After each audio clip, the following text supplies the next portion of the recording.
avec David Laïti, Thomas Hurtel. On va chercher Mustapha Fall. Non, finalement Thomas Hurtel ressort pour David Laïti à 3 points. C'est dedans, pratiquement au buzzer. C'est pas une bonne nouvelle pour le CCRB parce que on le sait, hein, lorsque les Villeurbanais sont la balle entre les mains de Thomas Hurtel dans le jeu, et bien les Villeurbanais qui ont scoré grâce à David Laïti. Depuis, on a été un peu la lumière. Oh là, voilà. Quand ça vient de l'extérieur comme ça, Mustapha Fall, c'est pas forcément une surprise que de voir le CCRB à ce niveau-là. Et c'est pas forcément inquiétant non plus sur l'issue du match, même si...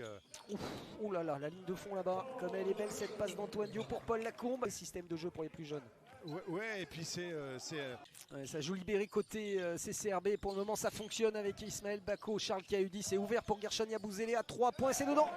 C'est là, on va s'en rappeler parce que ça fait partie du... Invitation parce qu'on pourrait se faire sanctionner très rapidement. Mais côté CCRB également. Et ça, c'est le problème du jeu rapide, hein, Pierre. Hein. Ouais, et puis c'est...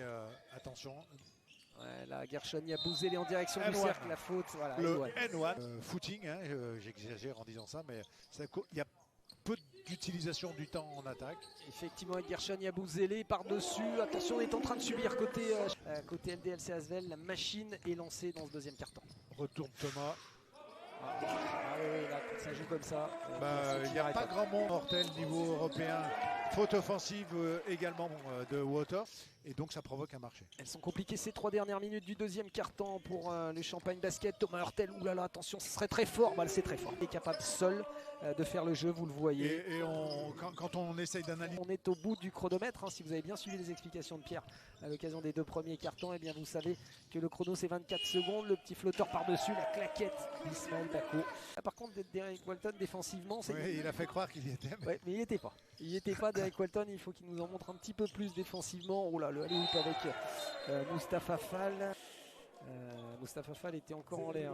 C'est Waters qui fait la machine Villeurbanais est mise en marche et ce dernier carton va être, voilà, si en plus Kevarius Hayes s'impose dessous avec des passes comme ça, Zel très certainement 3 semaines pour Mathieu côté LDLC Asvel. Donc Kevarius Hayes qui quitte le parquet. On n'aime pas voir ces images de joueurs quitter le parquet en étant blessés. Noir Israël, le match de Tel Aviv bien sûr avec, 2 matchs en Russie, hein. Exactement, ça va être vous l'avez vu celle-là? Est-ce que vous l'avez vu celle-là? Attention, le chrono, on est à moins de 10 secondes, il va falloir déclencher. C'est Captain Charles qui s'y colle. Petite main gauche désaxée, c'est quand même beaucoup de travail. De cette rencontre avec Gozin ballon en main face à Will Howard, il va tenter le 1 contre 1 face à la Will Howard contrée au niveau de la passe d'Eric Walton pour Thomas Hurtel. Thomas Hurtel qui va se faire plaisir en posant